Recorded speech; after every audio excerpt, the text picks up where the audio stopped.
Good evening sir. Good evening sir. So new chapter start करते हैं हम लोग, मैकेनिकल प्रॉपर्टीज ऑफ फ्लूइड। सबसे पहली चीज, फ्लूइड कहते किसको हैं? ऋषिक बता सकते हैं फ्लूइड कहते किसको हैं? Sir any substance which can flow. Good. Matter having tendency to flow, आप सिंपल ऐसे बोल सकते हैं।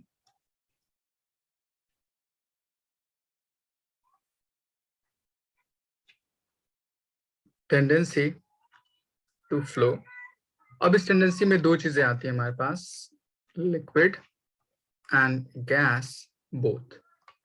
ठीक, इसलिए इस पर्टिकुलर चैप्टर में हम दोनों के बारे में पढ़ते हैं। जैसे लास्ट चैप्टर था हमारे पास सिर्फ सॉलिड सॉलिड उसकी प्रॉपर्टी में पढ़ते थे, एंड यहाँ पे हम फ्लूइड, लिक्विड एंड गैस दोनों को कंबाइंडली डिफाइन करते हैं। तो इस फ्लूइड की स्टडी करने के लिए सबसे पहली चीज हम डिफाइन करते हैं डेंसिटी। डेंसिटी आपने क्लास 7th में 9th में पढ़ा होगा, होता क्या है? तो आप सिंपल बोलिएगा ratio mass and occupied volume कितना होता है किसी पर्टिकुलर मैटर के लिए, तो उसको हम डेंसिटी बोलते हैं, जो डिफाइन करता है उसके पार्टिकल के क्राउडनेस को इन अ गिवन वॉल्यूम। तब हम सिंपली इसको डिफाइन करते हैं मास डिवाइड बाय वॉल्यूम। इस चैप्टर में थ्रू आउट मैक्सिमम जगह आपको वाटर की वैल्यू यूज करनी है, तो इसको हम याद रखते हैं। डेंसिटी ऑफ वाटर मैक्सिमम होती है 4 डिग्री सेल्सियस पे, एंड उसकी वैल्यू होती है 1000 kg पर मीटर क्यूब, या इसी चीज को ग्राम पर सेंटीमीटर क्यूब 1 के इक्वल बोल सकते हैं।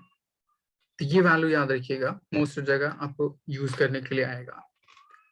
अब नेक्स्ट होता है, अगर मैं दो डिफरेंट लिक्विड को या दो से ज्यादा लिक्विड को अगर आपस में मिक्स करूं तो इनकी डेंसिटी कैसे चेंज कर सकती है। तो पहला टर्म यहां से हम डिफाइन करते हैं, for mixing liquid. So new density of mix is equals to total mass, जितने सारे लिक्विड आपने मिक्स किए हैं, डिवाइड बाय टोटल वॉल्यूम, जैसे m1 m2 so on to mn, divide by total volume v1 plus v2 plus so on to vn।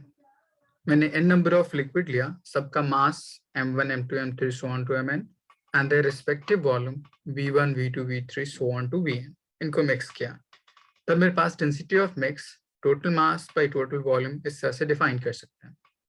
अब यहाँ पे कुछ स्पेशल बिहेवियर आता है कि मान लीजिए उन मास एंड उनके वॉल्यूम, उनके बीच में कुछ रिलेशन आ जाए तो क्या होगा। जैसे अगर मैं बोलूं कि मैं equal volume of liquid use कर रहा हूं, या मैं अगर बोलूं मैं equal mass of liquid use कर रहा हूं, तो क्या कंडीशन हो सकती है। तो इसके बेस पे ये एक्सप्रेशन चेंज कर जाता है। देवांश, यहां तक कोई doubt? No sir. Okay. Suppose in first case, I'm using for equal volume.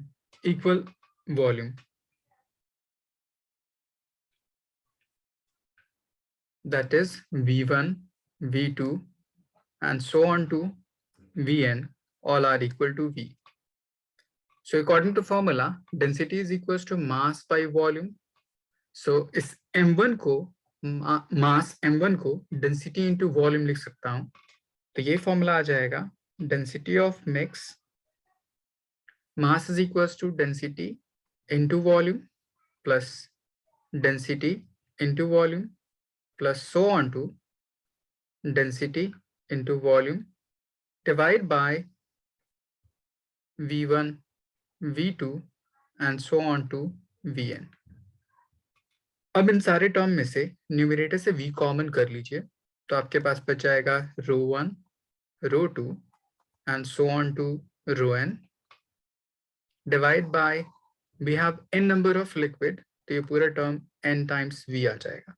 अब ये V and V आपस में कैंसिल आउट, तो आपके पास फॉर्मूला आ जाएगा rho 1 plus rho 2 plus so on to rho n whole divided by number of liquid n equals to density of mix. तो हमारे पास पहला रिलेशन आया कि अगर मेरे पास वॉल्यूम ऑफ लिक्विड इक्वल हो तो डेंसिटी सारे इंडिविजुअल डेंसिटी के अर्थमेटिक मीन की क्या होता है, इक्वल हो सकता है.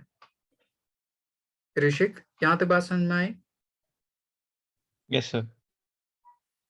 तो आपका ये फर्स्ट रिलेशन आया डेंसिटी को यूज करने के बेस पे. सेम इसी तरह अगर मैं सेकंड पार्ट यूज करूं फॉर इक्वल वॉल्यूम, इक्वल मास,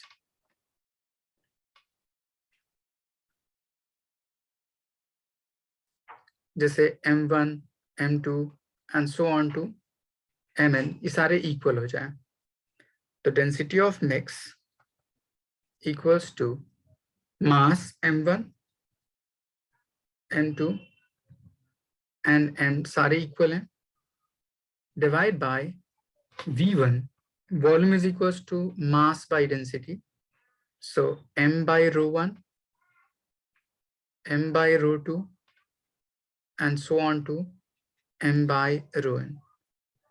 सब में से m कॉमन कर लीजिए एंड ऊपर नीचे कैंसिल आउट हो जाएगा तो ये फॉर्मूला आ जाएगा number of liquid divide by 1 by rho 1, 1 by rho 2 and so on to 1 by rho n. तब इसको बोलते हैं हम लोग harmonic mean of individual density. तो एक्चुअली में हमारे पास डेंसिटी कैलकुलेट करने के 3 तरीके आ गए.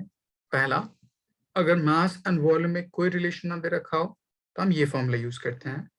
अगर equal volume of liquid use कर रहा हूं तो अर्थमेटिक मीन के इक्वल. अगर मैं इक्वल मासेस यूज कर रहा हूं तो हार्मोनिक मीन के इक्वल. अध्यान कुछ समझ आया आपको यहां तक? Yes, sir. इस टर्म को बोलते हैं हम लोग arithmetic mean of all individual liquid density और इसको बोलते हैं हम लोग हार्मोनिक मीन. पहले इतना नोट डाउन कीजिए, फिर मैं आपको इसके बेस पे कॉम्पिटिटिव क्वेश्चन बताता हूँ. सर आपने इसमें जो फॉर मिक्सिंग लिक्विड में जो सिंबल यूज कर रखा है वो सर रो है? Rho density rho.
सबने लिख लिया? जस्ट मेथड लिखना। Okay,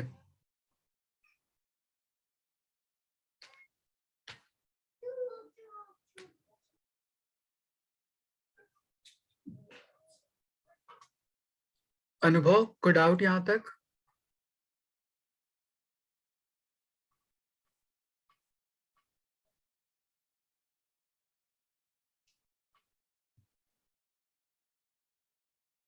done sir.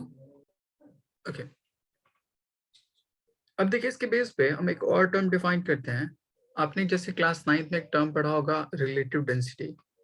किसी भी ऑब्जेक्ट या फ्लूइड उसकी density with respect to water अगर हम डिफाइन करते हैं तब उस रिलेशन को रिलेटिव डेंसिटी बोलते हैं। So next is relative density, which is ratio of density of any substance to the density of water, density of substance divided by density of water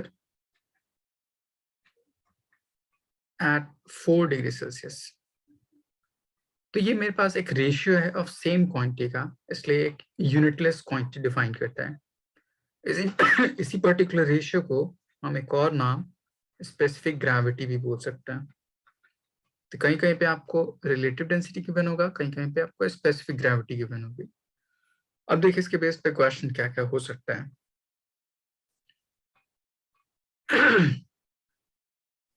If equal volume of two liquid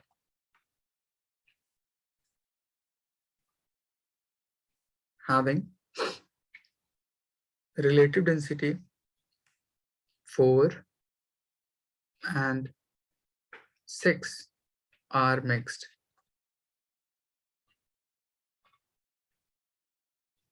find density of mixture।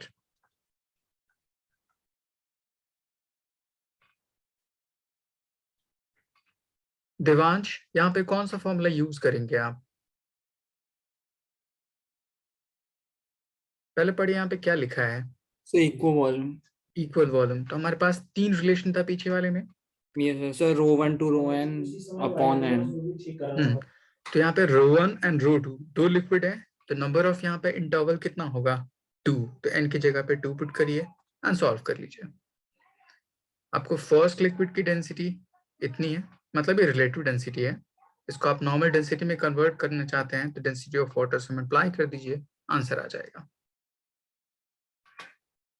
ऋषिक, समझ आया ये? Yes sir. Okay, solve कीजिए।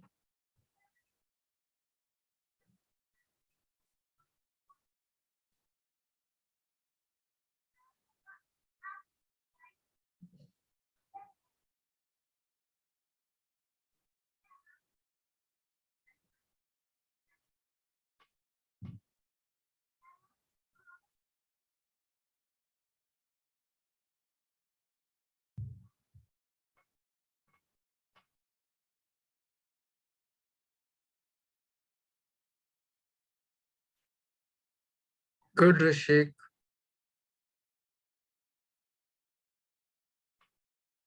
Good Devansh.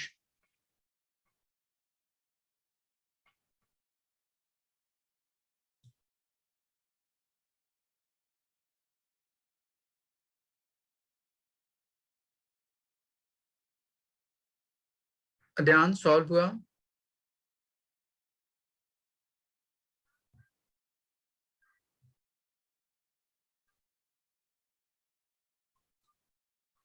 अनुभव, answer send कीजिए।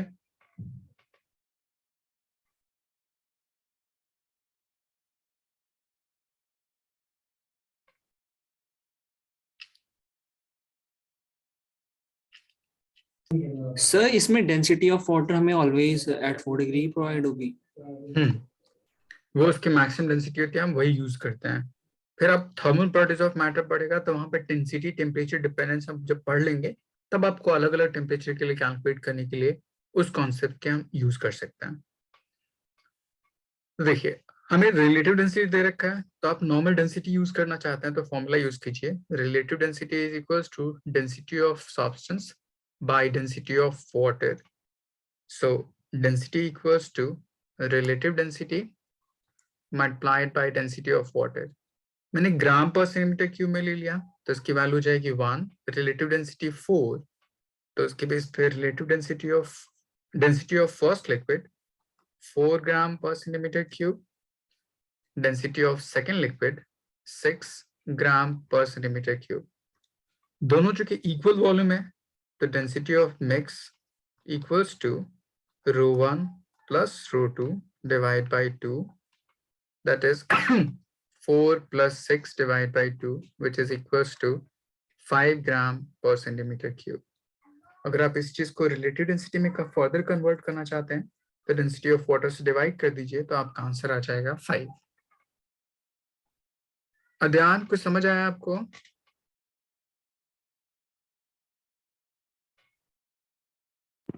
Yes, sir. Okay एक मैं आपको अच्छा से एक और क्वेश्चन बताता हूँ.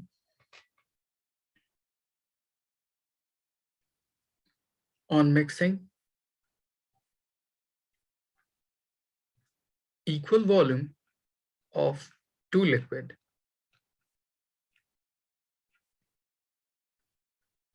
density is 4 gram per centimeter cube, and on mixing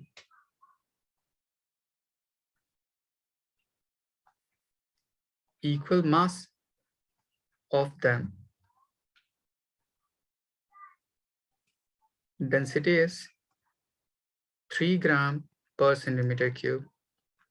Find density of each liquid.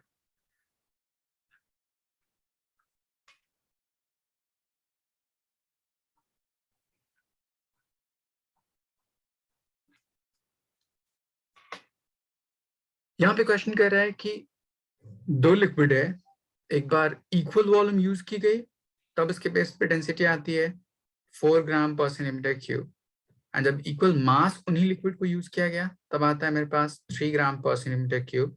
तो बताइए इंडिविजुअल लिक्विड की डेंसिटी क्या होगी? फॉर्मूला अप्लाई कीजिए, सॉल्व करने की कोशिश कीजिए, देखिए आंसर कितना आता है. देवांश समझ आया आपको क्वेश्चन? यस सर, ट्राई करते.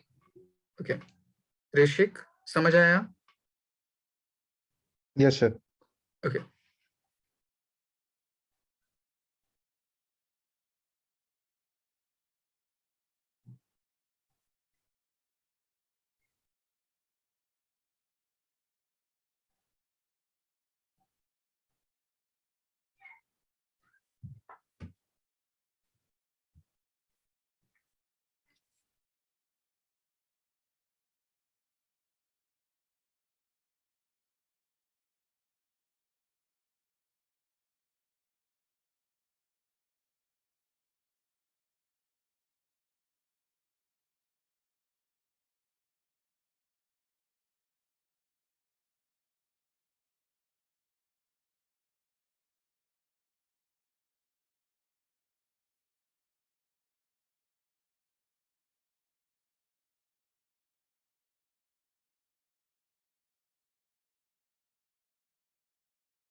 सॉल्व हुआ?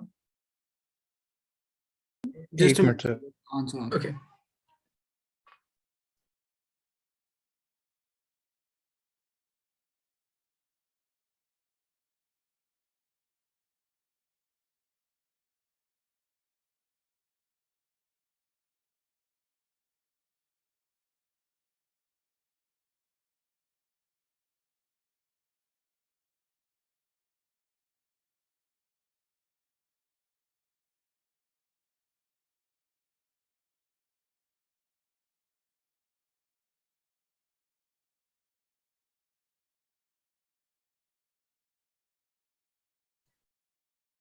Good, Devansh.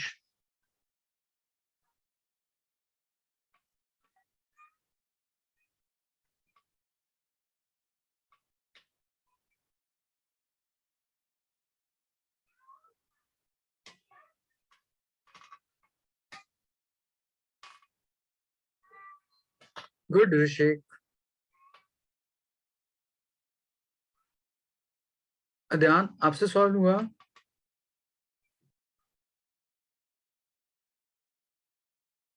कर रहा हूँ। Okay.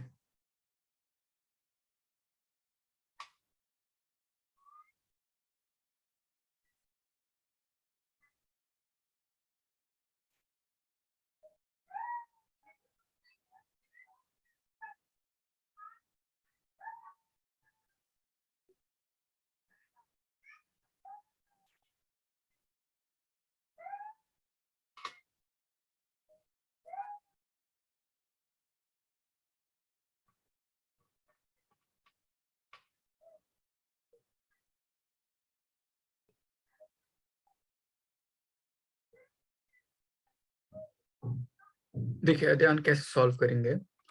पहला उसने कहा कि इक्वल वॉल्यूम, तो उसके लिए हमारे पास फॉर्मूला था rho is equals to rho 1 plus rho 2 divide by 2 which is equals to दे रखा था उसने 4। तो मैं यहाँ से rho 1 plus rho 2 is equals to 8 लिख सकता हूँ। ये फर्स्ट रिलेशन आपका आ गया। दूसरा दे रखा है इक्वल मास, उसके लिए फॉर्मूला होता है rho is equals to number of liquid divide by 1 by rho 1 plus 1 by rho 2। तब इसकी वैल्यू उसने दे रखा है 3। सो क्रॉस मल्टीप्लिकेशन कर लीजिए। सो 2 by 3 equals to 1 by rho 1 1 by rho 2। मैं 3 को डिनोमिनेटर में ले गया और उस पूरे टर्म को राइट साइड ले गया। इस पूरे इंटायर टर्म को राइट साइड एंड 3 को लेफ्ट साइड।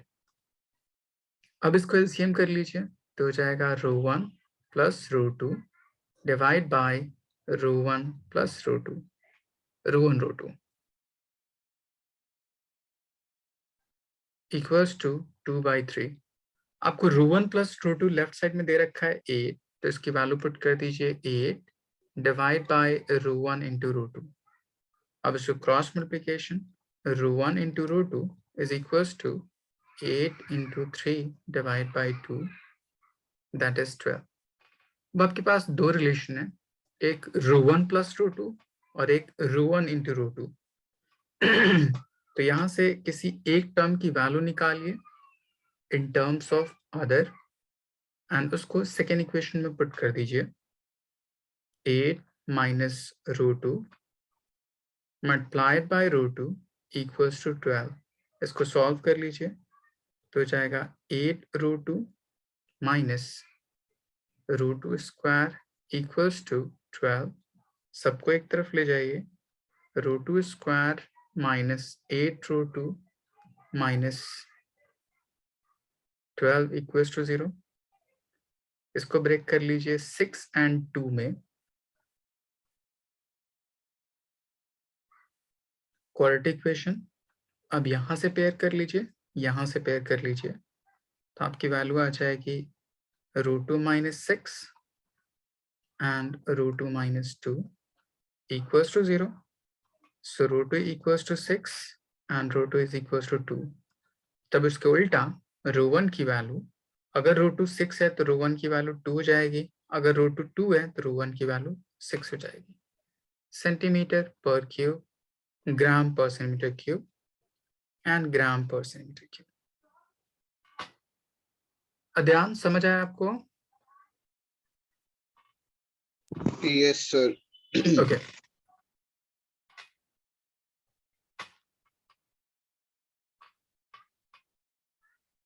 अनुभव, कोई डाउट यहाँ तक?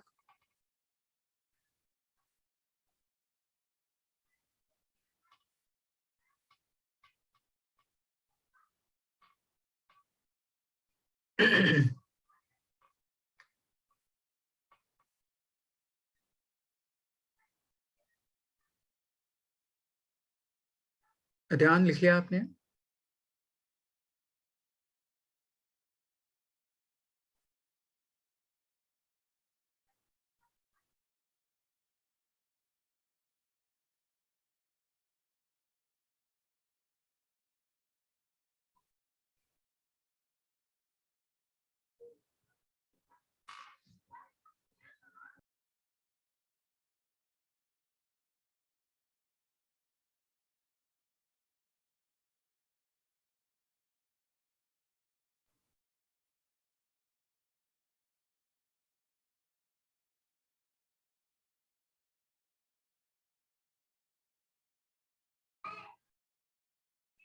ध्यान लिख लिया आपने?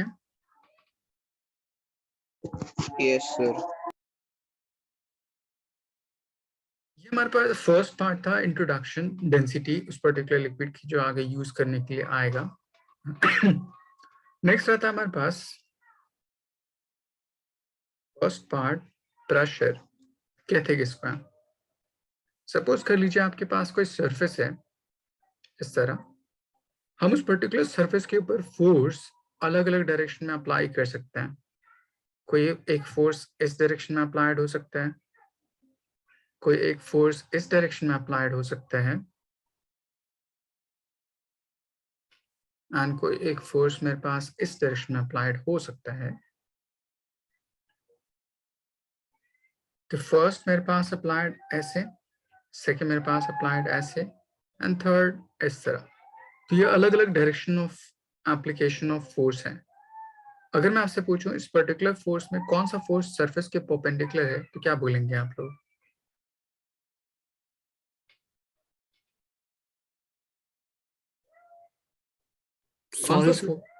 कौन सा फोर्स सरफेस के परपेंडिकुलर है?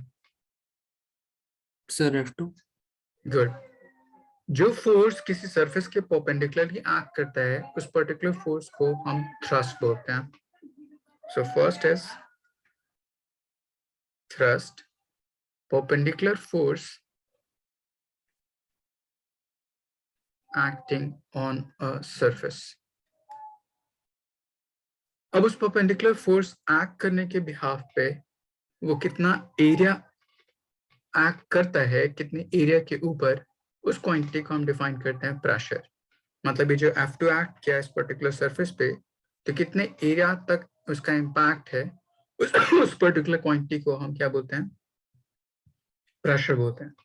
प्रेशर डिफाइन करते हैं the thrust acting on a surface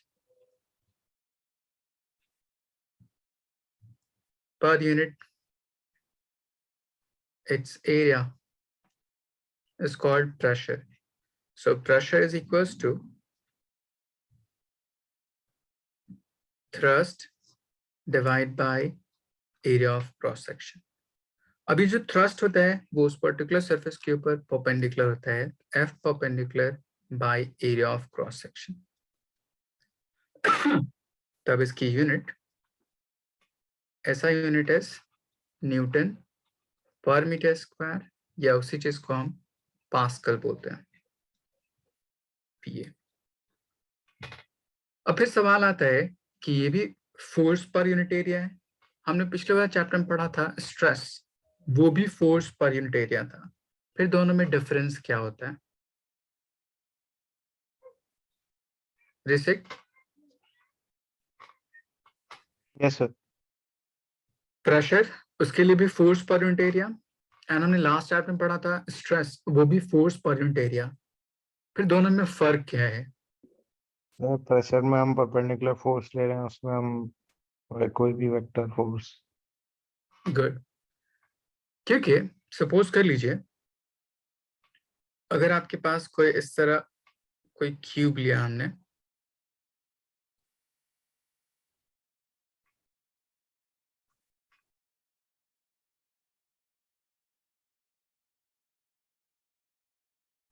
x axis, y axis and z axis, कोई भी एक सरफेस ले लीजिए। उस सरफेस पे जैसे मैंने ये कोई सरफेस ले लिया, इस सरफेस पे फोर्स हम दो तीन तरह से अप्लाई कर सकते हैं। पहला हो सकता है उस सरफेस के जस्ट परपेंडिकुलर अप्लाई कर दीजिए, इस तरह, नॉर्मल टू द सरफेस। दूसरा हो सकता है उस पर्टिकुलर सरफेस के टेंजेंशियल अप्लाई कर सकते हैं, इस तरह। एंड थर्ड, वो भी टेंजेंशियल इस डायरेक्शन में अप्लाई कर सकते हैं। तो एक ही पर्टिकुलर सरफेस पे एप्लीकेशन ऑफ फोर्स अलग अलग तरह से हो सकता है, बट एरिया ऑफ कांटेक्ट क्या है, सेम सेम। तो उनमें सब सिर्फ एक कंडीशन, जब वो सरफेस के परपेंडिकुलर होता है उस कंडीशन में वो प्रेशर होगा, बाकी ऑल डायरेक्शन में प्रेशर नहीं होगा। तो मैं बोल सकता हूँ कि अगर आपके पास फोर्स है बीइंग वेक्टर क्वांटिटी, तो उसके पास तीन कंपोनेंट हो सकते हैं, F X, F Y, F Z. And area उसके भी तीन कंपोनेंट हो सकते हैं, A X, A Y and A Z. तो फोर्स जो उस पर्टिकुलर सरफेस के परपेंडिकुलर होगा, सिर्फ उसी कंडीशन में वो प्रेशर होगा, बाकी रेस्ट द होल कंडीशन में प्रेशर नहीं कहलाएगा। जैसे अगर मैं फोर्स एफ एक्स एक्स के ऊपर अप्लाई करूं और ये इसके लिए नॉर्मल है, दूसरा ये इसके ऊपर अप्लाई करूं तो इसके लिए नॉर्मल नहीं होगा, टेंजेंशियल होगा। एंड ये अगर मैं इस वाले के ऊपर अप्लाई करूं तो वो भी इसके लिए टेंजेंशियल होगा। तो सिर्फ फर्स्ट कंडीशन में नॉर्मल है, बाकी दोनों कंडीशन में नॉर्मल नहीं है। इसीलिए मैं बोल सकता हूं कि स्ट्रेस के 9 डिफरेंट कंपोनेंट हो सकते हैं, क्योंकि हर फोर्स 3 डिफरेंट एरिया के ऊपर एक्ट कर सकता है। तो टोटल 9 कंपोनेंट हो सकते हैं, उनमें सिर्फ 3 कंपोनेंट प्रेशर एक्सर्ट डिफाइन कर सकता है। तो बोल सकता हूँ pressure is limiting condition of stress जब फोर्स सरफेस के परपेंडिकुलर हो, बोल सकते हैं।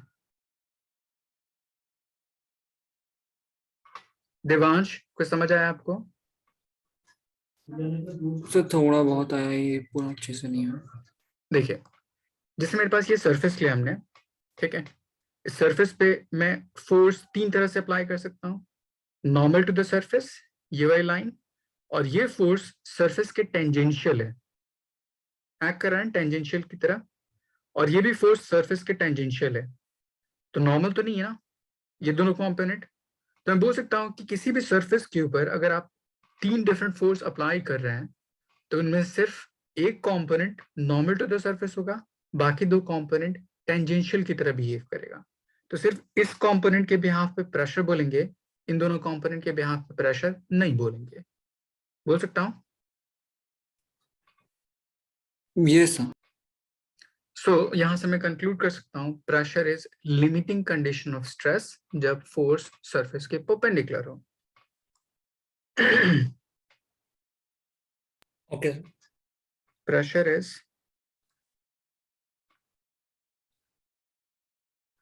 लिमिटिंग कंडीशन मतलब? उसके 9 डिफरेंट कंपोनेंट हो सकते हैं, उसमें सिर्फ 3 कंपोनेंट स्ट्रेस प्रेशर है, कब, जब वो नॉर्मल टू द सरफेस है। आई बस समझ, यस सर। सर मतलब 6 में से 2 ना? 9 डिफरेंट में से 3। जैसे हर फोर्स है तो 3 एरिया के ऊपर परपेंडिकुलर होगा, बट हर फोर्स के 3 डिफरेंट एरिया पे 9 डिफरेंट कंपोनेंट एक्ट होंगे ना, यस ऋषिक। सर। इसीलिए बोल सकता हूँ limiting condition of stress when force is perpendicular to area of cross section। इतना नोट डाउन करिए।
लिख लिया?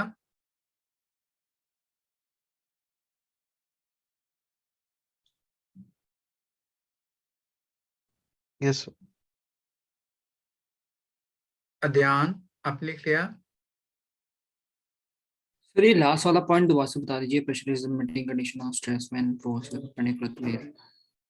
देखिए मेरे पास जैसे मैंने फोर्स लिया यहाँ पे, ठीक है, Fx लिया, तो Fx 3 एरिया के ऊपर एक्ट कर सकता है, Ax के ऊपर भी, Ay के ऊपर भी एंड Az के ऊपर भी। उसी Yes. तरह Fy लिया तो उसके भी 3 एरिया ऑफ कॉन्टैक्ट के ऊपर एक्ट कर सकता है। उसी तरह Fz वो भी तीनों एरिया के ऊपर इंडिविजुअली एक्ट कर सकता है। तो मैं बोल सकता हूँ कि टोटल 9 डिफरेंट कंपोनेंट होंगे F एंड A के रेशियो के बिहाफ पे, बोल सकता हूँ। Yes sir. उन सारे 9 डिफरेंट कंपोनेंट में नॉर्मल टू द सरफेस सिर्फ 3 कंडीशन होगी। जब ये फोर्स इस पर्टिकुलर एरिया के ऊपर डायरेक्टली प्रोपोर्शनल हो, ये फोर्स इस एरिया के ऊपर डायरेक्टली प्रोपोर्शनल है, और ये फोर्स इस एरिया के डायरेक्टली प्रोपोर्शनल है। तो सिर्फ 3 कंपोनेंट में डायरेक्टली प्रोपोर्शनल होगा, बाकी सारे 6 कंपोनेंट टेंजेंशियल की तरह बिहेव करेंगे। आई बस समझ? Yes sir. इसलिए मैंने कहा लिमिटिंग कंडीशन है कब? जब फोर्स उस एरिया के ऊपर परपेंडिकुलर हो।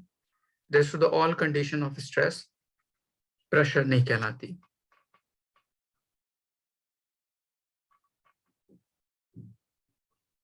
सबने लिख लिया?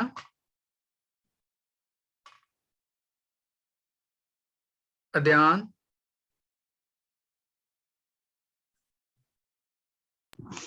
Yes sir. ओके, कोई डाउट? No sir. हमें प्रेशर डिफाइन करना है लिक्विड के लिए, तो अब देखिए यही पर्टिकुलर कॉन्सेप्ट लिक्विड के लिए कैसे अप्लाई करते हैं। तो फर्स्ट है pressure exerted by liquid column.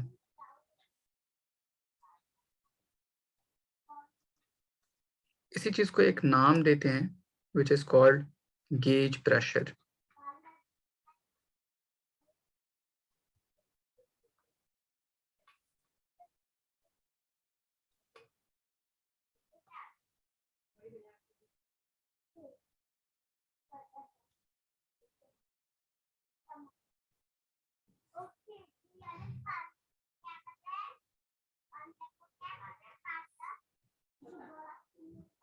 मैंने किसी कंटेनर में लिक्विड लिया इस तरह, ठीक है।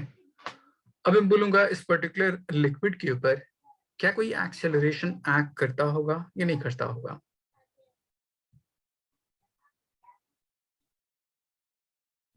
इस लिक्विड पार्टिकल के ऊपर कोई फोर्स एक्सर्ट होता होगा, नहीं होता होगा?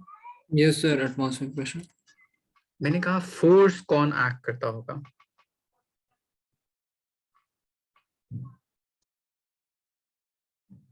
ऋषिक, कोई फोर्स एक्ट करता होगा इस लिक्विड के ऊपर? Yes sir, atmospheric pressure.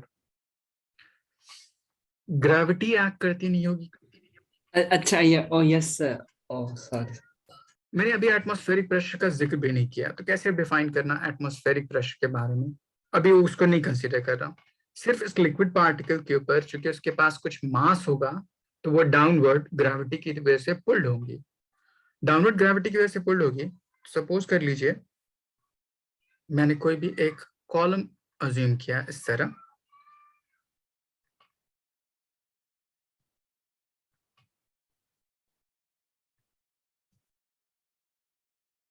इतना सेगमेंट मैंने कंसीडर किया।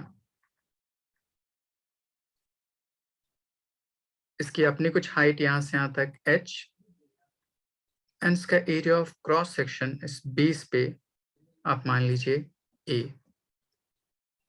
तब इस अमाउंट ऑफ लिक्विड जो इस पर्टिकुलर सिलेंड्रिकल सेगमेंट में है उस पे डाउनवर्ड डायरेक्शन में फोर्स ऑफ ग्रेविटी एक्ट करती होगी, जिसके बेस पे वो इस बॉटम पॉइंट पे कुछ प्रेशर एक्सर्ट करता होगा इस पर्टिकुलर बॉटम पे, बोल सकता हूं।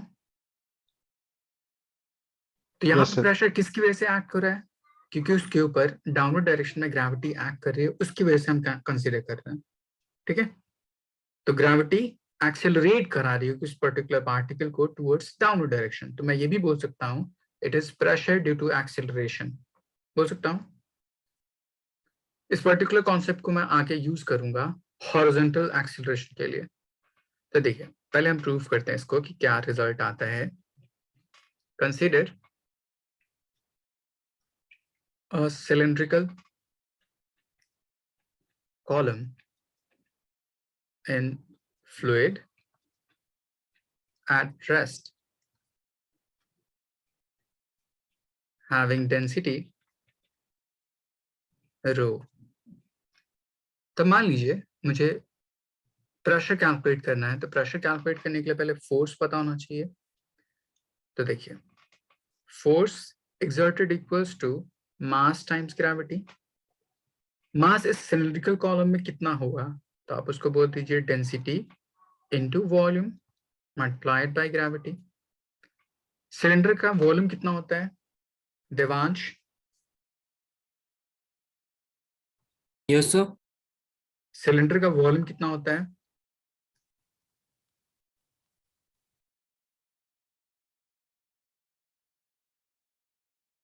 Sir, pi r square h.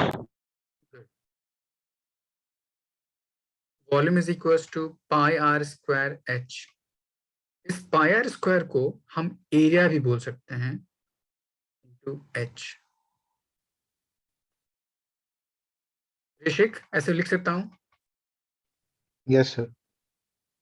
तो मैं इसी पर्टिकुलर टर्म को density into area of base A into height times gravity, तो इतना अमाउंट ऑफ फोर्स एक्सर्ट होगा। अब इसकी वजह से प्रेशर निकालना है। सो हमने पीछे फॉर्मूला पढ़ा, pressure is equals to force divide by area of cross section, and force we have rho a h times gravity divide by area, that is a and a cancel out हो जाएगा, तो आपकी value आ जाएगी rho g h equals to pressure। इस pressure को मैंने कहा pressure due to column of liquid, and इसी चीज का नाम होता है गेज प्रेशर, तो उसकी वैल्यू नहीं आ गई। यहां तक कोई डाउट?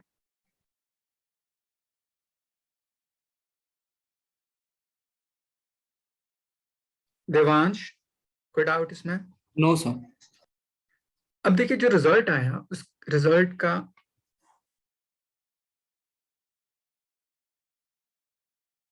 फर्स्ट पार्ट रो, इसको density of liquid, g acceleration due to gravity, और आप इसको बोल सकते हैं नेट एक्सेलरेशन, एच इसको बोल सकते हैं वर्टिकल कॉलम ऑफ लिक्विड। मतलब ये जो गेज प्रेशर है ये तीन बातों पे डिपेंड कर रहा है, डेंसिटी ऑफ लिक्विड पे, नेट एक्सेलरेशन पे, and vertical column of liquid. तो अगर मैं पूछूं क्या ये वॉल्यूम ऑफ लिक्विड पे डिपेंड करेगा, तो आप बोलिएगा नहीं, अमाउंट ऑफ लिक्विड पे डिपेंड नहीं करता, सिर्फ वर्टिकल स्ट्रिप कितनी हाइट की है उस बात पर डिपेंड करेगा। दूसरा, इसमें कहीं डायरेक्शन मेंशन नहीं है कि डायरेक्शन ऑफ इंपैक्ट कैसा होगा, तो आप बोलिएगा it will act equally in all direction. ये पर्टिकुलर टर्म, ये स्टेटमेंट पास्कल्स लॉ का एक स्टेटमेंट है, हम इसको आगे प्रूव करेंगे। ठीक है, तो अभी बस इतना याद रखिएगा, गेज प्रेशर तीन बातों पर डिपेंड करता है, डेंसिटी ऑफ लिक्विड पे, एक्सेलरेशन जो उस पर्टिकुलर लिक्विड पार्टिकल के ऊपर एक्ट कर रही हो उसके बेस पे, एंड तीसरा वर्टिकल सेगमेंट या वर्टिकल कॉलम जिसके ऊपर ग्रेविटी एक्ट कर रही है या एक्सेलरेशन एक्ट कर रहा है। ऋषिक, ये बात समझ में आई? यस सर, क्लियर है। गुड, इसको नोट डाउन करिए।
ध्यान लिख लिया आपने? Yes, sir. देवांश, जैसे मतलब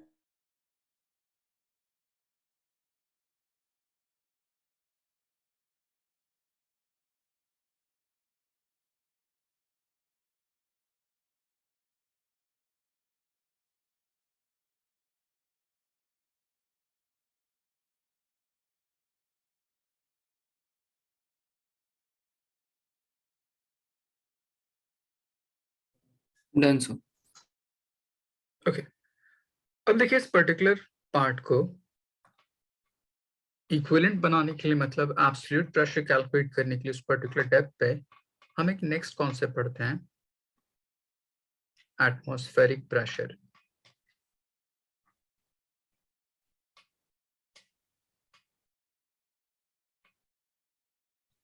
सपोज कर लीजिए आपके पास कोई एक टैंक ले लिया,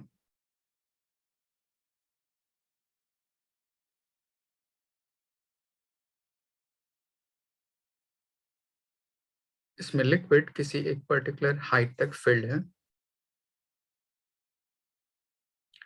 अब इसके अंदर मैंने कोई इन्वर्टेड ट्यूब डाल दिया, कोई कैपिलरी ट्यूब मान लीजिए इस तरह।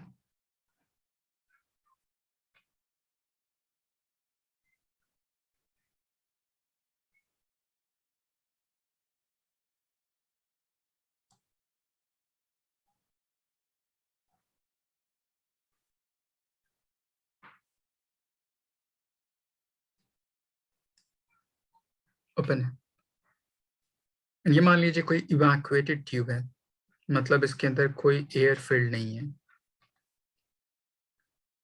तब मैं पूछूंगा कि अभी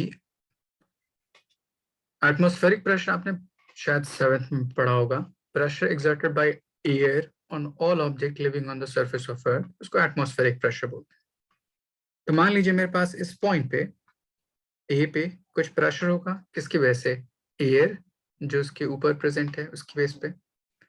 अगर मैं पूछूं कि बी पॉइंट पे कुछ प्रेशर है जो इसके इनसाइड ट्यूब के है, क्या उस पॉइंट पे कोई प्रेशर है या नहीं, तो आपका क्या जवाब होना चाहिए? देवांश? सर हाँ बोलिए ऋषिक। सर एटमॉस्फेरिक प्रेशर हो। मैंने कहा जो ट्यूब है वो इवैक्यूएटेड है, मतलब उसके अंदर कोई एयर नहीं है। अच्छा तो सर वहाँ पे कोई प्रेशर नहीं होगा क्योंकि अंदर कोई फ्लूइड नहीं है। गुड। देवांश समझ आया आपको? Yes sir. तो मैं यहां से बोल सकता हूं कि बाहर पॉइंट ए पे प्रेशर है एयर की वजह से, which is atmospheric pressure, but B point पे कोई प्रेशर नहीं है क्योंकि वहां पे कोई भी अंदर में एयर प्रेजेंट नहीं है। तो मैं बोल सकता हूँ A is at higher pressure and B is at lower pressure, बोल सकता हूँ। Yes sir. इस प्रेशर डिफरेंस की वजह से क्या कोई फ्लो ऑफ लिक्विड हो सकता है, नहीं हो सकता? यस सर, हो सकता है from high to low. Good. तो क्या होना चाहिए? लिक्विड का फ्लो होना चाहिए from higher pressure to lower pressure. तो हायर प्रेशर मेरे पास ए पॉइंट पे है, लोअर प्रेशर मेरे पास बी पॉइंट पे है। तब इस प्रेशर डिफरेंस की वजह से यहाँ पर लिक्विड क्या करने लगता है? राइज करने लगता है, ठीक, एक पर्टिकुलर हाइट तक, यहाँ तक। सपोज कर लीजिए अगर आपने ये लिक्विड आपने जो लिया मरकरी है, एक्सपेरिमेंटली इट वाज कैलकुलेटेड कि उसकी जो हाइट राइज करती है वो 76 सेंटीमीटर होती है, यहाँ से यहाँ तक। अब ये दोनों इक्विलिब्रियम स्टेट में आ गया, तो मैं क्या बोलूंगा? जितना प्रेशर ए पॉइंट पे है एयर की वजह से, उतना ही प्रेशर क्या होगा बी पॉइंट पे, किसकी वजह से? जितना लिक्विड उसमें राइज हुआ। आरुषि कोई डाउट यहाँ तक? No, sir. So first is atmospheric pressure. You will say pressure exerted by air on all object living on the surface is called atmospheric pressure. So at equilibrium,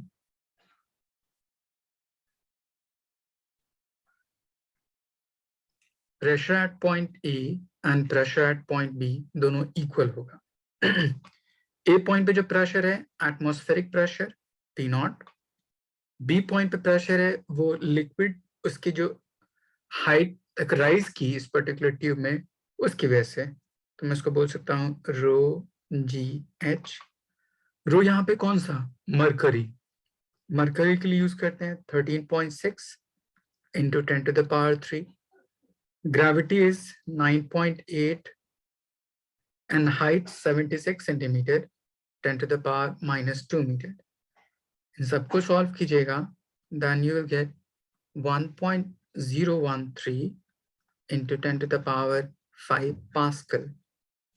इस sir particular आपने इसे pressure 76 centimetre वो वहां पे H क्यों? जब experimentally इस particular experiment को परफॉर्म किया गया, ठीक है, सी लेवल पे, तो देखा गया कि जो हाइट राइज करती है इस पर्टिकुलर कैपिलरी ट्यूब में वो एग्जैक्टली 76 सेंटीमीटर आती है, किसके बिहाफ पे, मरकरी को यूज करके। तो मैं बोल सकता हूँ पॉइंट ए पे प्रेशर किसकी वजह से था, एयर की वजह से। पॉइंट बी पे जो प्रेशर होगा वो किसकी वजह से, जो लिक्विड राइज किया उसकी वजह से। इक्विलिब्रियम में कोई फर्दर राइज और फॉल इन लिक्विड नहीं हो रहा, तो इस पॉइंट पे प्रेशर और इस पॉइंट पे प्रेशर आपस में क्या होगा, इक्वल होगा। देवांश यस समझ आया?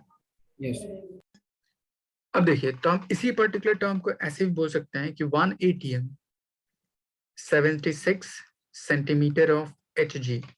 इसका मतलब होगा 76 सेंटीमीटर वर्टिकल कॉलम मरकरी का जितना प्रेशर एक्सर्ट करता है वही प्रेशर 1 atm में क्या होता है, इक्वल होता है। इसलिए प्रेशर कभी कभी आपको क्वेश्चन में हाइट के टर्म में भी दिया हो सकता है, तो हाइट के टर्म में दिया होगा तो इसी फॉर्मूले को यूज कीजिए रो जी एच उसको नॉर्मल पास्कल में कन्वर्ट करने के लिए। ऋषिक समझ आया आपको? Yes sir. सर इसकी एग्जैक्ट 101325 होती है ना?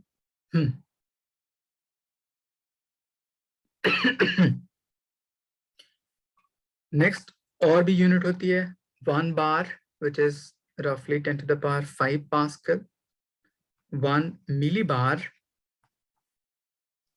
इसकी वैल्यू होती है 10 to the power 2 pascal, and 1 torr 1 mm of Hg इसकी वैल्यू होती है 132.2 पास्कल। तो ये कुछ यूनिट याद रखिए इस प्रेशर के बेस पे, नोट डाउन कीजिए।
सबने लिख लिया?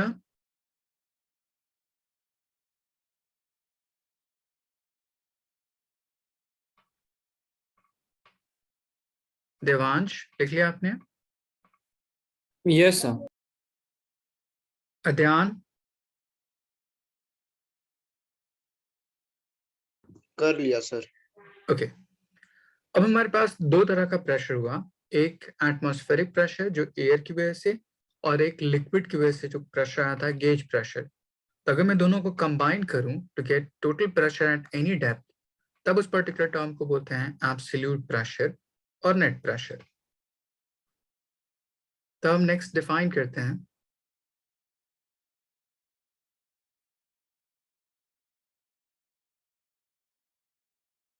Absolute pressure. So P absolute equals to atmospheric pressure plus gauge pressure, which is rho GH equals to P absolute. इसके बेस पे हम रिजल्टेंट प्रेशर कैलकुलेट कर सकते हैं। इतना नोट डाउन कीजिए, फिर मैं आपको कुछ क्वेश्चन देता हूं।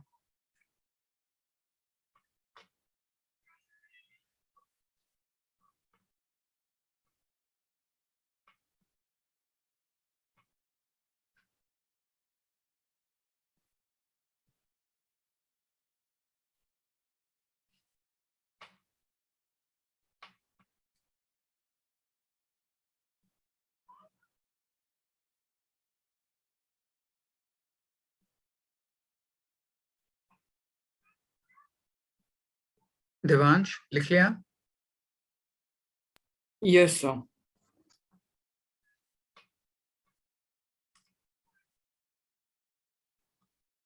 Find gauge and absolute pressure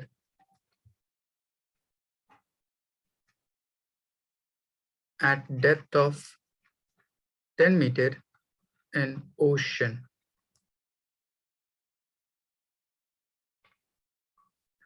पीछे वाले फॉर्मूले को यूज कीजिए, फाइंड करने की कोशिश कीजिए।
अभिषेक सॉल्व हो रहा है?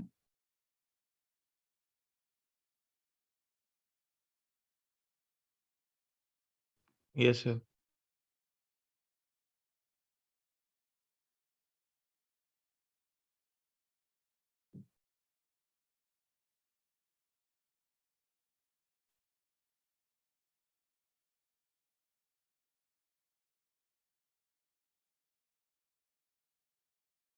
ग्रेविटी की वैल्यू 10 लीजिए, ज्यादा बेहतर है। ओके सही है ऋषिक। Okay sir.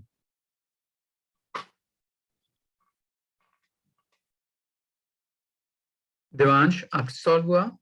No sir. देखिए सबसे पहले गेज प्रेशर, उसका क्या फॉर्मूला था? Rho g h. Rho is density of liquid, यहाँ पे ओशन में वाटर, उसकी डेंसिटी नहीं, ग्रेविटी की वैल्यू 10 एंड डेप्थ 10, तो टोटल वैल्यू हो जाएगी 10 टू द पावर 5 पास्कल। यहाँ तक कोई doubt? No sir. Atmospheric pressure की वैल्यू कितनी होती है? 1 atm, या इसी चीज को 1.013 into 10 to the power 5 pascal बोल सकते हैं। तो इन दोनों को ऐड कर दीजिए, so absolute pressure equals to atmospheric pressure plus gauge pressure. Atmospheric pressure की value 1.013 into 10 to the power 5 plus gauge pressure 1 into 10 to the power 5 pascal. दोनों में से अगर मैं 10 टू द पावर 5 कॉमन कर लूं, इसको एंड इसको, तो आपके पास बच जाएगा इधर 1.013 और इधर 1,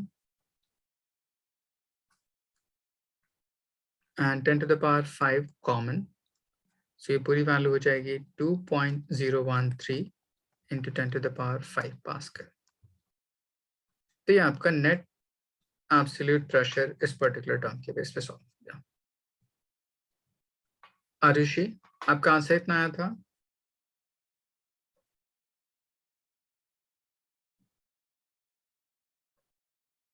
देवांश समझ आया? Yes sir. Sir but Okay. मुझे लगा था कि ओशन वाटर की तो डेंसिटी चेंज होती है तो हमने मान लिया डेंसिटी नॉर्मल 1000 kg पर मीटर क्यूब।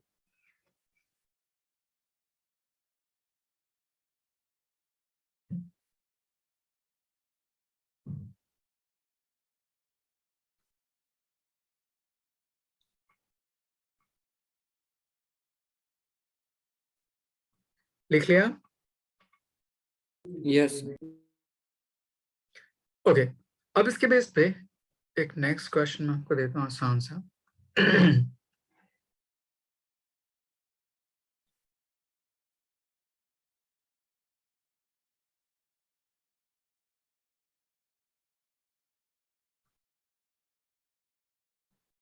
यहाँ पे कोई भी लिक्विड है,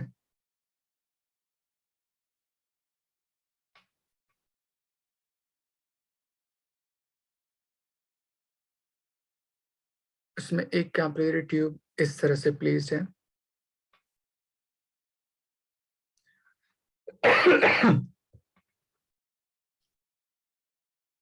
एंड एक कैपिलरी ट्यूब इस तरह से प्लेस्ड है।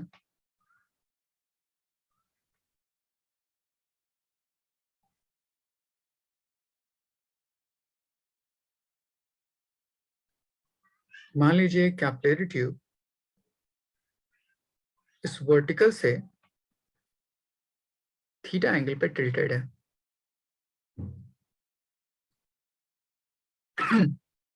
फर्स्ट पार्ट में लेवल ऑफ लिक्विड राइज किया, सपोज कर लीजिए L1, यहां से यहां तक। सेकेंड वाले लिक्विड में लेवल ऑफ लिक्विड राइज किया, सपोज कर लीजिए L2, यहां से यहां तक। मान लीजिए इसकी डेंसिटी रो है, एटमॉस्फेरिक प्रेशर की वैल्यू P0 है।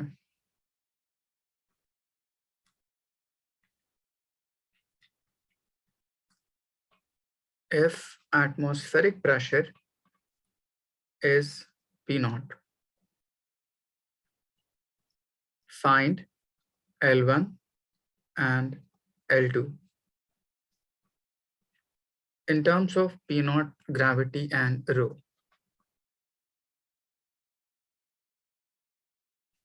देवांश पहले कैसे सोचेंगे क्या होना चाहिए?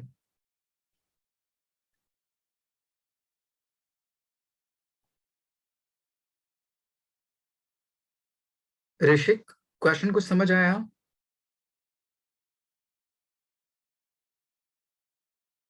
Yes sir.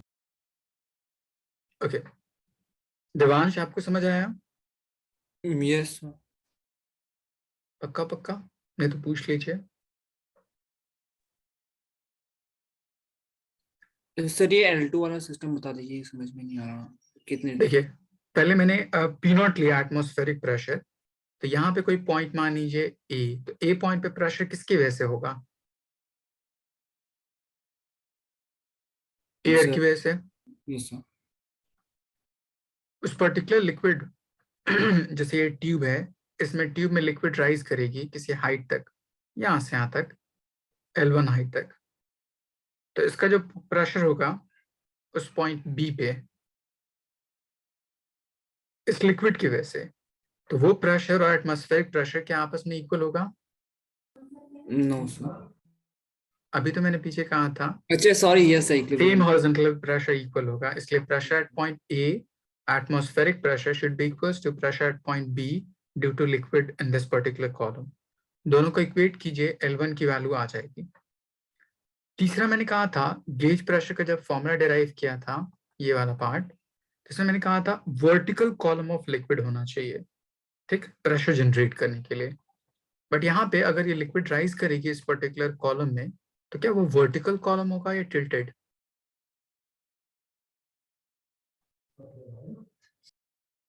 इसमें जब लिक्विड राइज करेगी कुछ इस नीड तक, तो वर्टिकल तो नहीं है, टिल्टेड है। यस तो मैं सर। क्या करने की कोशिश करूंगा, इसका वर्टिकल कंपोनेंट कैलकुलेट करने की कोशिश करूंगा। आई बस समझ? तो वर्टिकल कंपोनेंट कुछ यहां से यहां तक। तो इसमें आपको क्या दे रखा है? हाइपोटेनस L2 दे रखा है, एंगल दे रखा है, आपको बेस कैलकुलेट करना है। So cos theta is equals to base by hypotenuse, बोल सकते हैं? Yes sir. तो ये जो बेस कंपोनेंट हो जाएगा, इसकी वैल्यू हो जाएगी L2 टाइम्स cos थीटा। फिर उसके बेस पे प्रेशर इस पॉइंट सी पे एटमॉस्फेरिक प्रेशर के इक्वल कर दीजिए, एंड यहाँ पे vertical height L2 cos theta ले लीजिए, L2 की वैल्यू आ जाएगी। ऋषिक, आई होप समझ आया हो। यस। गुड। आरुषि, कोई डाउट यहाँ तक?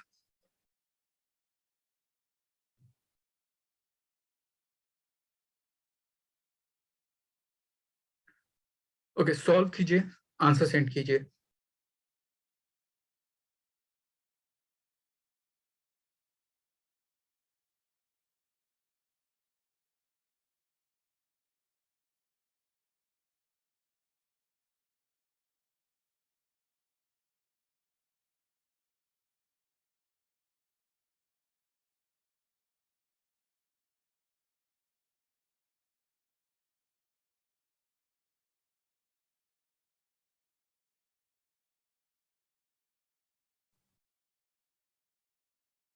गुड ऋषिक, बट उसकी वैल्यू पी नॉट के टर्म में कितनी होगी वो भी निकालनी है मुझे।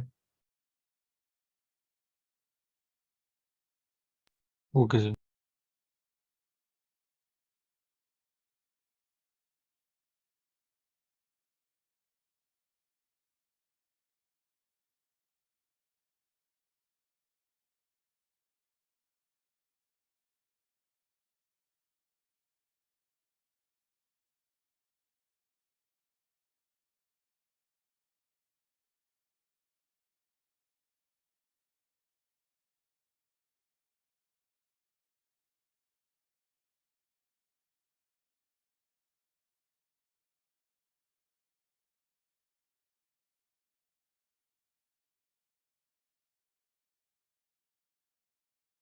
सर G10 ले लेना।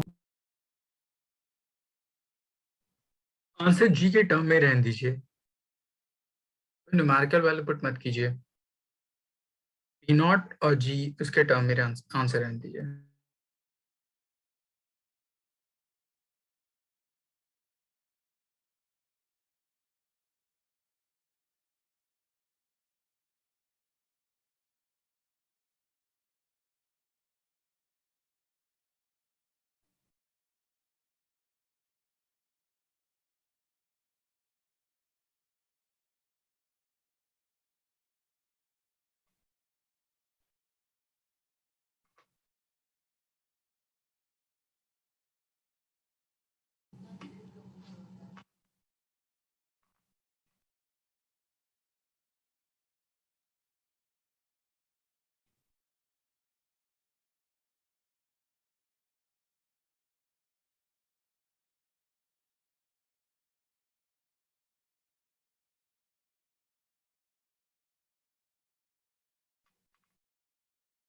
इससे देखिए first part, pressure at point A and pressure at point B equal हो गया। ए पॉइंट पे pressure atmospheric pressure, B point पे रो जी इंटू L1। सो L1 की वैल्यू आ जाएगी P not by rho into g. कुछ ऐसा answer आ जाएगा।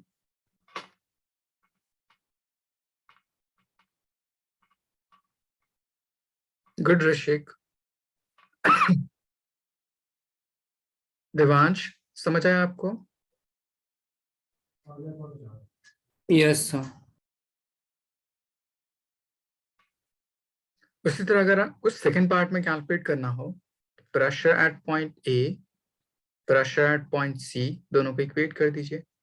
ए पॉइंट पे pressure P naught, C point पे pressure rho g, and height मेरे पास वहां पे कितनी है, L2 cos थीटा।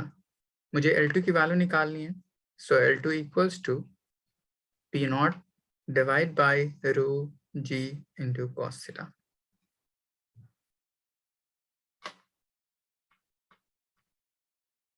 ऋषिक, समझ आया आपको? Yes sir. Okay.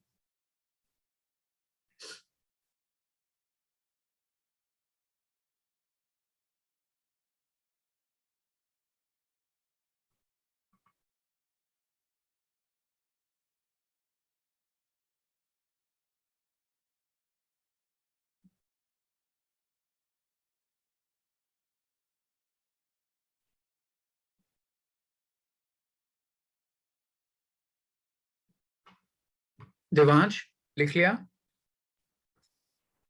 Yes sir. Okay.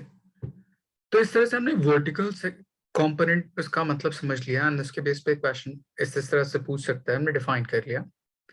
Next, आगे जाने के लिए हम पहले पास्कल्स लॉ डिफाइन कर लेते हैं, एंड देन उसके कॉन्सेप्ट को यूज करके आगे क्वेश्चन करते हैं। तो पहली चीज, Pascal's law.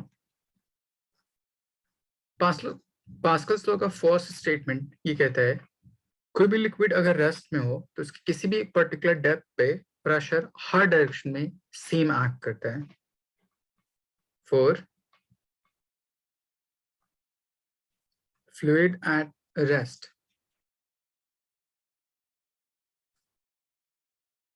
at same depth, pressure will be same in all direction. इसलिए मैं बोल सकता हूँ pressure independent of direction of action होता है, इसलिए वहां पे गेज प्रेशर में कोई डायरेक्शन डिपेंडेंट टर्म नहीं आता है। सपोज कर लीजिए आपके पास कोई एक कंटेनर है,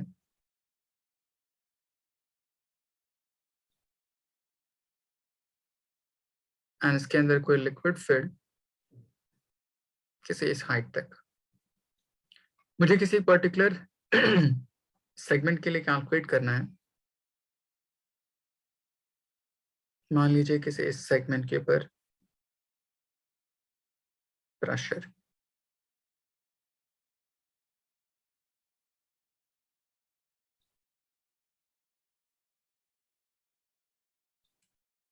मैंने इसको थोड़ा सा मैग्नीफाई करके देखा तो कुछ ऐसा दिखाई देगा आपको।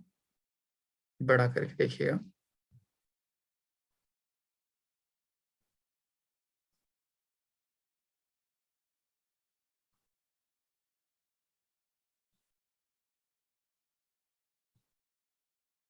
इसके दो कंपोनेंट, एक मैंने वर्टिकल लाइन में ड्रॉ कर लिया,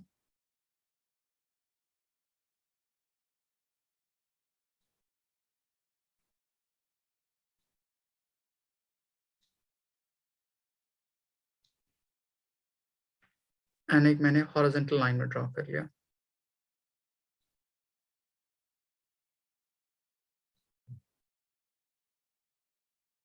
ऋषिक, समझ आया डायग्राम क्या है? Yes sir. ये जो सेगमेंट था, उस सेगमेंट को मैंने दो कंपोनेंट ब्रेक कर लिए। एक मेरे पास वर्टिकल लाइन एंड एक मेरे पास हॉरिजॉन्टल। मान लीजिए इस पर्टिकुलर सरफेस के ऊपर कोई फोर्स एक्ट कर रही हो किसी इस डायरेक्शन में F, एंड इस सेगमेंट का अपना कुछ एरिया ऑफ क्रॉस सेक्शन हो A, ये हॉरिजॉन्टल से किसी एंगल पे इंक्लाइंड हो सम एंगल थीटा, तो यहाँ पे भी यहाँ से यहाँ तक ले सकते हैं थीटा। अगर इसका एरिया A है तो इस एरिया के दो कंपोनेंट हो सकते हैं, एक एडजेसेंट यहाँ से यहाँ तक तो हो जाएगा A cos थीटा, एंड एक vertical part A times sine theta. Devansh समझ आया आपको? Yes sir. ओके, अब इसके फर्दर दो कंपोनेंट अगर मैं ब्रेक करूं फोर्स के बेस पे, तो एक मेरे पास आया ये पार्ट,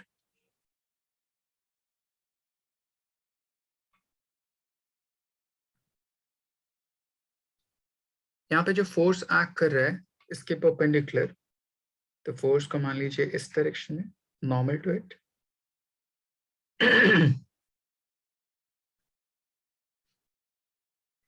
एक वर्टिकल लाइन ड्रॉ कर लीजिए एंड एक हॉरिजॉन्टल लाइन ड्रॉ कर लीजिए।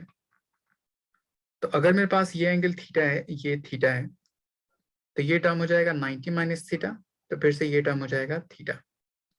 तो ये मेरे पास फोर्स F है, तो उस F के दो कंपोनेंट, एक अलोंग दिस डायरेक्शन तो ये आ जाएगा F cos थीटा, और एक मेरे पास along this direction F sin theta. Rishik ये बात समझ में आई? Yes sir. अब यहाँ पे आपको तीन सरफेस दिख रहा है, मान लीजिए इस सरफेस को सरफेस 1, इस सरफेस को सरफेस 2 और इस सरफेस को सरफेस 3। ओके तो मुझे इन तीनों सरफेसेस के लिए प्रूव करना है कि प्रेशर इक्वल होगा। पहला, for surface 1 pressure equals to force by area, तो फोर्स मेरे पास F है, area of cross section A है। अगर मैं नेक्स्ट कैलकुलेट करूं फॉर सरफेस 2, देवांश सरफेस 2 के लिए फोर्स कितना दिख रहा है और एरिया कितना दिख रहा है? Surface 2 is bottom part. Sir समझ में नहीं आ रहा है। मैंने देखिए यहाँ पे तीन सरफेसेस दिख रहे हैं आपको, यस सर। तो तीनों सरफेस का नाम है सरफेस तो एक 1, और सीधा, मतलब एक और सीधा। हाँ, तो मैं एक cos थीटा इस बेस वाले को बोलूंगा। उस पर्टिकुलर सरफेस के ऊपर फोर्स कौन सा एक्ट कर रहा है दिखाई दे रहा है? Sir F cos theta. Good, तो मैं यहां से बोल सकता हूँ pressure is equal to force by area of cross section. cos theta cancel out, कितना आ गया आपके पास? F by A। And similarly surface third के बेस पे P3 is equal to force, surface third का देखिए एरिया कितना दिख रहा है आपको? ऋषिक यस सर। थर्ड सरफेस के लिए एरिया कितना है हमारे पास?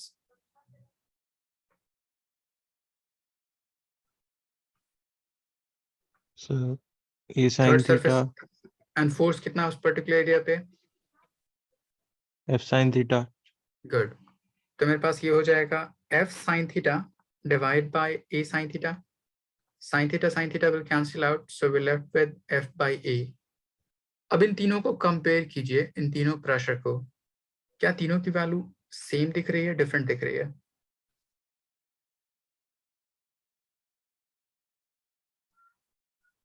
Devansh yes sir.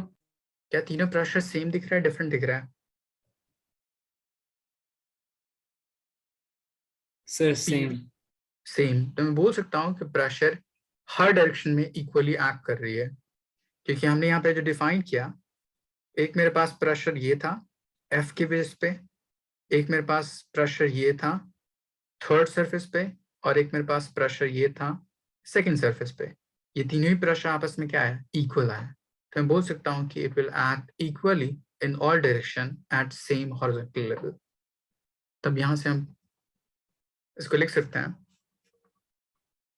So P1 P2 and P3. So at same horizontal level, it acts equally along all direction.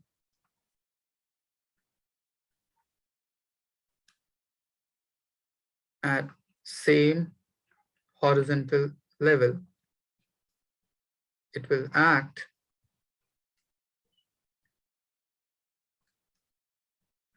equally in all direction.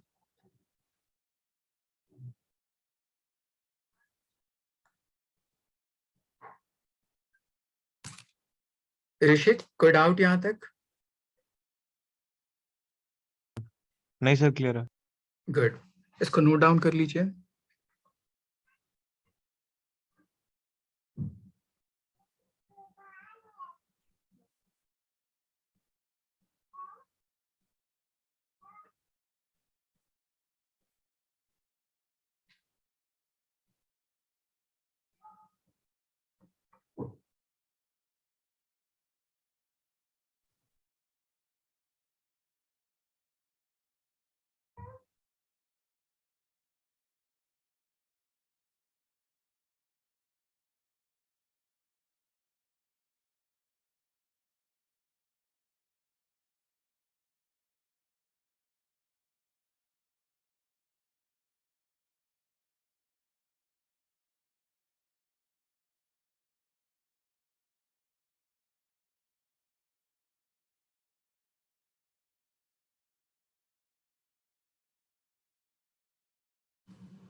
Done sir.